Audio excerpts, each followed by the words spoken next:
지금부터 아팅쌤의 썰렁한 교리를 시작하도록 하겠습니다. 사순시기에 대해서 설명하도록 하겠습니다. 사순시기에 사순은 40을 나타냅니다. 우리가 초순, 중순, 하순 그런 거 할 때 순자가 바로 열순자입니다. 그래서 사순은 40을 나타냅니다. 성경에는 40이라는 숫자가 자주 등장합니다.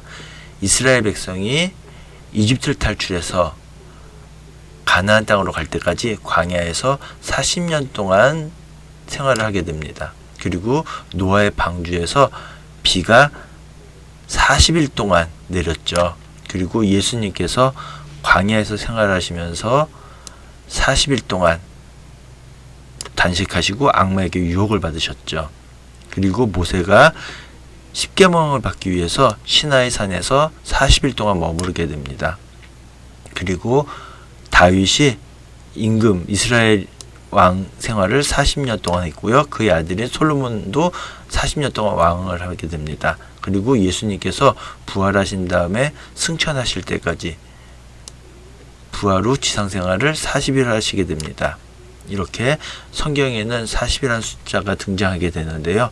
성경에서 40이라는 숫자는 새로운 세대, 새로운 시작, 그리고 단련의 시기 등의 의미가 있습니다.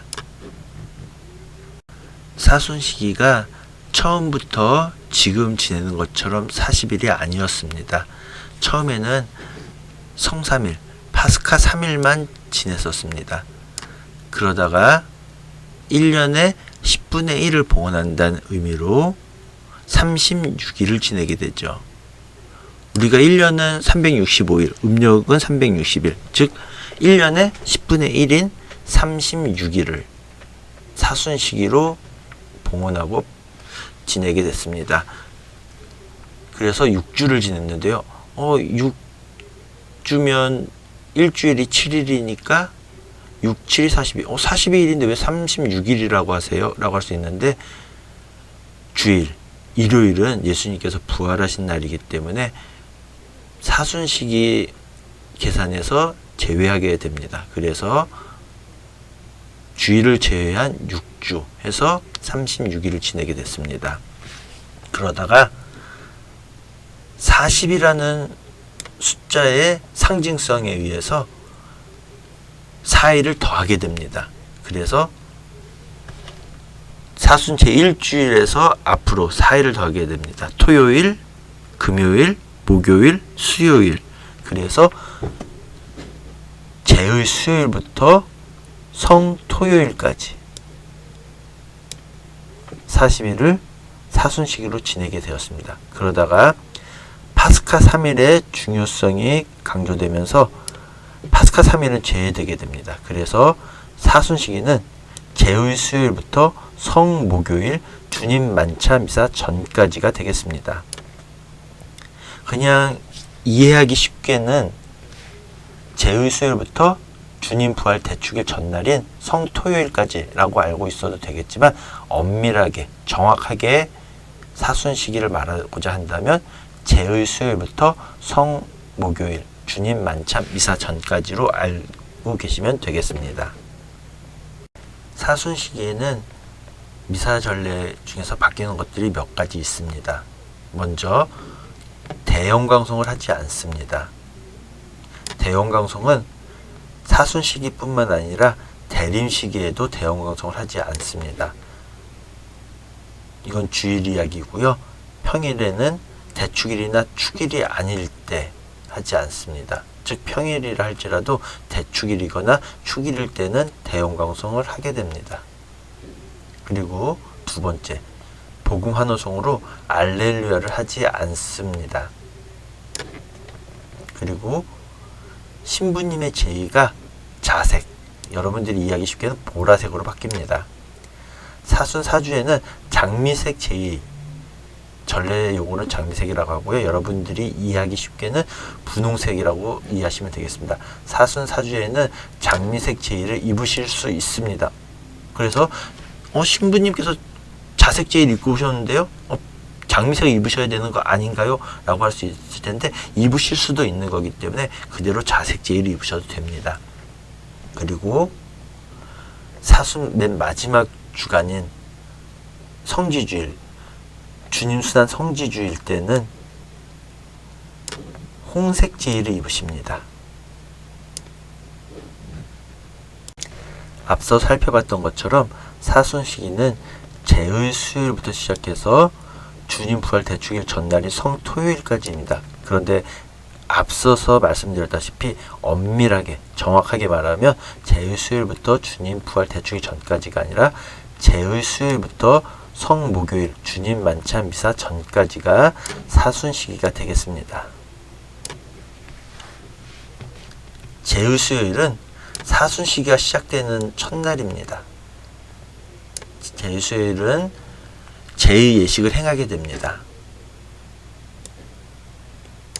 하느님께서 천지창조를 하실 때 빛이 생겨라, 식물이 돋아나라, 물고기가 생겨라 이렇게 말씀으로 창조를 하셨죠.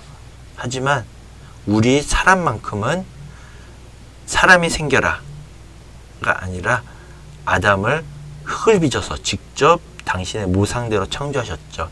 그렇기 때문에 제의 예식을 통해서 우리는 언젠가 죽어서 다시 흙으로, 먼지로 되돌아간다는 것을 명심하고 회개하는 삶을 살아야 된다는 것을 기억하게 하기 위해서 제의 예식을 행하게 됩니다. 사순시기 마지막 주일을 사순 제6주일이라 부르지 않고 주님 순환 성지주일이라고 부릅니다. 주님 순환 성지주일은 예수님께서 예루살렘 입성하신 것을 기념하는 동시에 예수님께서 순환하시고 돌아가신 것을 기념하는 날입니다. 이스라엘 백성들은 예수님께서 예루살렘 입성하실 때 예수님께서는 다윗의 후손이시고 또 여러 가지 기적을 일으키고 죽은 사람들 살린다는 그런 여러 가지 소문을 듣고 다윗의 후손인 예수님께서 그 당시에 이스라엘을 지배하고 있던 로마를 물리쳐 이기고 과거 다윗 왕국의 영광을 재현해 주실 분이라고 생각을 해서 올리브가지 팔마가지 등을 흔들면서 호산나 호산나를 외치면서 환영을 하게 됩니다. 그런데 예수님께서는 그렇게 세속적으로 이스라엘을 강하게 해주기 위해서 오신 분이 아니라 우리를 죄로부터 구원해 주시기 위해서 오셨죠. 그래서 실망한 이스라엘 백성들은 예수님을 호산나 호산나 하면서 환영했던 것과 180도 태도를 바꿔서 예수님을 십자가에 못 박아 죽이라고 하게 됐죠. 그래서 예수님을 십자가에 못 박아 돌아가시게 만든 것을 기념하는 날이기도 합니다. 성주간은 가장 거룩한 주간입니다. 가장 거룩한 시기고요. 주님 순환 성지주일부터 시작하는 일주일을 말합니다.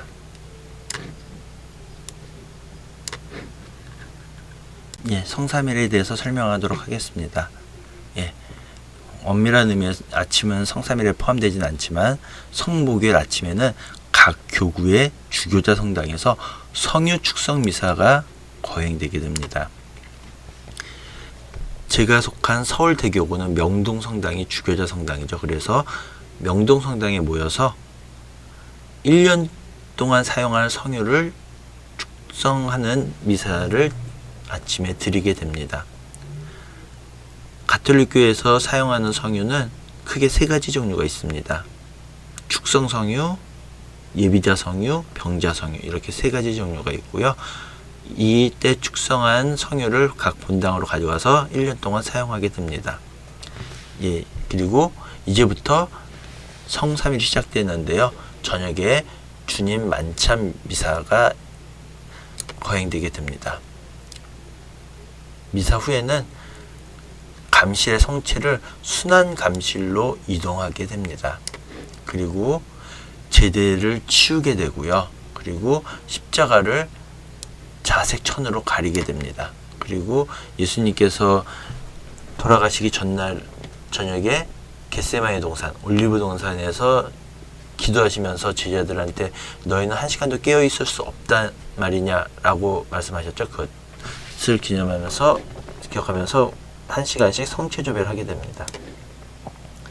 성금요일에는 1년 중 미사가 없는 날입니다.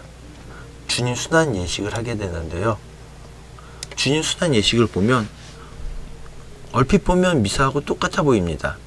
말씀 전례도 있고요. 영성체도 합니다. 근데 왜 미사가 없다고 하세요? 왜냐하면 성찬례가 없습니다. 예수님께서 돌아가신 날이기 때문에 성찬례 없이 그냥 영성체로 진행하는 것입니다. 그래서 성금요일 주님 순환 미사라고 그러지 않고 주님 순환 예식이라고 합니다. 주님 순환 예식은 말씀 전례, 십자가 경배, 영성체로 진행이 되는 거죠. 그리고 성토일에는 엄밀한 의미에서는 성토일도 미사가 없는 날이지만 저녁에 밤에 부활 전야 미사를 하게 되죠. 제가 어렸을 때는 12시 땡 하면은 부활 전야 미사를 드렸었는데 요즘에는 일찍 하기도 하더라고요. 10시, 8시 이렇게 일찍 하기도 하는데요. 성토일 날은 예수님의 부활을 기다리는 날입니다. 여러분들은 십자가에 있는 INRI라는 단어를 보신 적이 있는지 모르겠네요. 물론 영어는 아닌데요. 여러분들이 알기 쉽게 그냥 INRI라고 하겠습니다. 이 INRI의 뜻은 유다인들의 왕 나자렛 예수라는 뜻입니다. 즉 INRI는 유다인의 왕 나자렛 예수라는 뜻이 되겠습니다. 십자가의 길, 14처를 바친 십자가의 길은 대표적인 사순식의 신심행위입니다.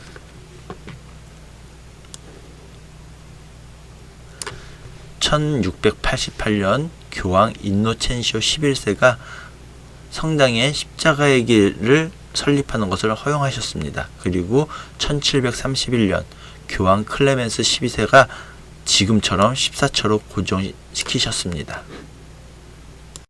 가톨릭 신자에게는 금육과 금식의 의무가 있는데요. 금육은 만 14세 이상부터 지켜야 하고요. 제의 수요일과 대축일이 아닌 모든 금요일날 지키게 됩니다. 여기에서 생선과 달걀은 제외됩니다. 금식은 만 18세부터 60세까지 지키게 되고요. 제의 수요일과 성금요일 이렇게 이틀을 지키게 됩니다. 임산부나 노동자, 학생, 군인 등은 권면을 받아서 제외됩니다.